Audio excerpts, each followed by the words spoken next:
Maybe you think that you can hide. I can smell your sacrifice, just like animals. Welcome back to the Low Ricketts Show on a late Friday,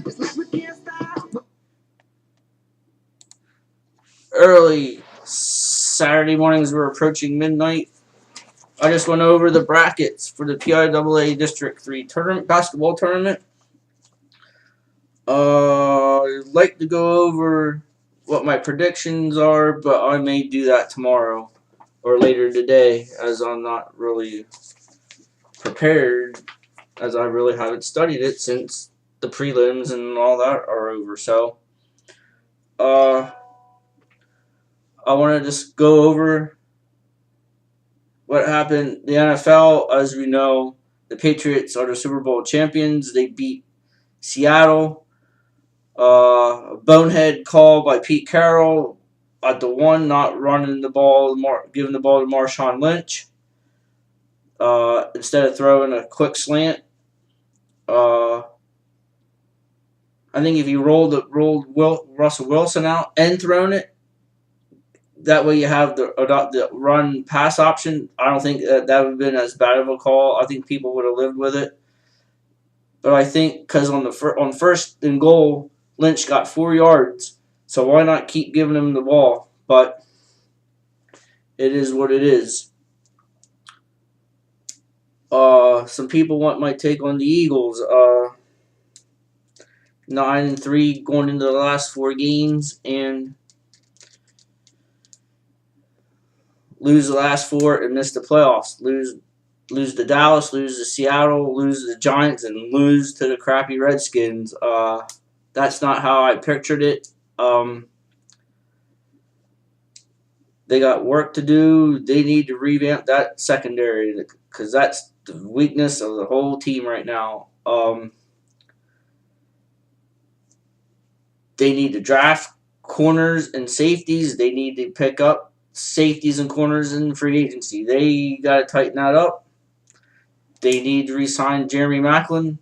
They need, and I would like to see them work that Shady can maintain his money for, and maybe give him an extension because that offense is good, and they proved it. They proved how good the offense with either quarterback and without Deshaun Jackson. So, they don't need a quarterback.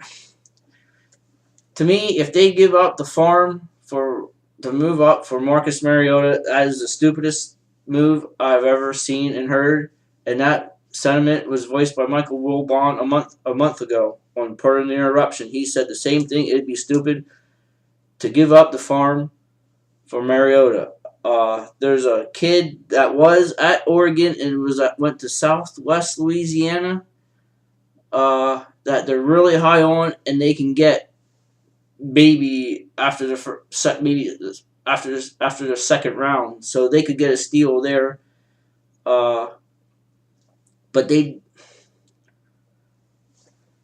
unless Mariota drops, that'd be the only way I'd take Mariota. I would not trade McCoy. I would not do anything. I would not package draft picks. They need corner and safety help. Maybe get an defensive lineman, and maybe a linebacker because DeMeco Ryans, he's getting up in age. So that's where they need to go. But it was very disappointing to see them lose the last 4 games after starting out 9-3. So, but the future is bright. The defense as a whole, they were really good. That defensive line was really good. Connor Borwin stepped up brilliantly. Trent Cole had a good year. And I think going into next year, the offensive line will be cohesive. They won't have any suspensions or nothing to deal with, so they'll be able to get the ground running right off the bat. So, as to Penn State, we'll move quickly to them. They got the wins back, and like I've said all the way through, from day number one. I said it, what would happen, and everything has played out as I said it would. And you can go back to my post from when this whole Sandusky started. You can go back, and I even said it. I said it then, and I'll say it now. I told you so. I told you so. I told you so. And I still maintain that Sandusky is innocent based on the evidence that is presented. And go on framingpaterno.com and check out everything that John Ziegler has done. That's just my opinion. You can disagree with all you want, but don't call me a pedophile. Don't be calling me names or whatever. That's uncalled for. But I'm just going by the facts that I see. I don't think he did it. I think the only thing he's guilty of is the grooming. That's the only thing I see. Also, Mark Emmert needs to be fired, and I think the Big Ten needs to let Penn State have the bowl revenue money for this year. Not wait till next year. I'd be going after Big Ten Commissioner Jim Delaney. That needs rectified. I'm not satisfied with that. But how everything has played out has gone according to how I saw it from the beginning. I just didn't think it'd take this long. But everything has played out to a T that now I'm just waiting for the trial with Curly Schultz and Spanier. That may not happen now because of the lack of evidence. And there's proof, and I believe there's not been a cover up, and if anybody says there is one, I want them to show me proof, because Joe didn't have a computer. He had a personal secretary. What were the subject of those emails that are in question that everybody is pointing toward? Also, the comment from Joe, I wish I could have done more. It is what it is. It means exactly what he wished he could have done more, because he knew he couldn't done any more. Otherwise, he'd hamper a Pennsylvania State Police investigation. He gets involved. He goes to jail for impeding an investigation. That's why he made that comment. And if you can't figure that out, then you have no right to comment or question me. So, and there's a lot more questions that nobody has been able to answer, and that's including the national media and any media outlet, because I've contacted numerous, and I've yet to get a comment or a response from any media member. So that's all about Penn State. The season, nicely done in the bowl game against BC. They got some momentum going into next year. They're backed. They got their scholars. They're at 85, but they probably won't field 85 this year for 2015. They'll probably redshirt some. 2016, they'll probably have their full 85-man roster. I imagine they'll probably be in the 70s this year. But top 15 recruiting class coming in. Could be top 10, top 5 based on what they're doing for next year. So Franklin's doing a good job. Very happy with the direction they're going.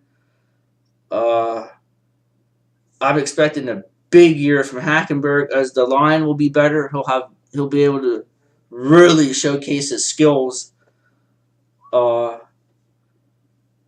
Nice complement running game. It'd be interesting to see how McDevitt grad Robinson will if he'll get any carries. Joe Julius, Lower Dauphin grad, looks like he's going to be the kicker to take over for Ficken. The kid's got a strong leg. He's got 50+ range, so they won't miss a beat.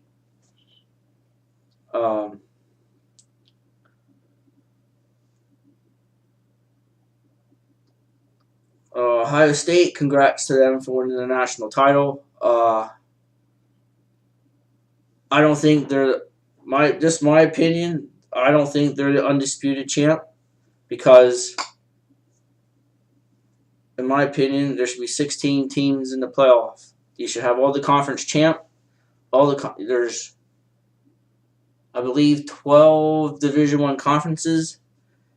You should have the 12 conference champions and 3 at-larges. That will be, you win that. There's no doubt that would be definitely an undisputed national champion. But they won the national title, and congrats to them. Very impressive how they went through used three quarterbacks and still didn't miss a beat. You got to give props to Urban Meyer for that. So that's it on that. When we come back, I'll give some thoughts on my how for coaching this year as I came back to help with the girls team this year. Some thoughts, quick thoughts on that.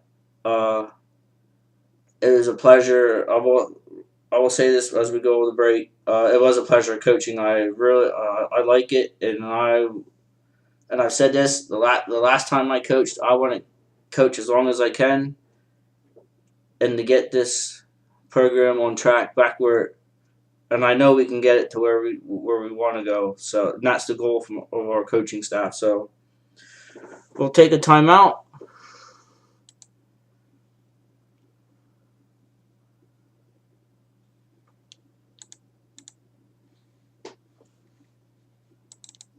We'll be right back after this timeout. This is the Lowell Rickard Show and the Lowell Rickard Network.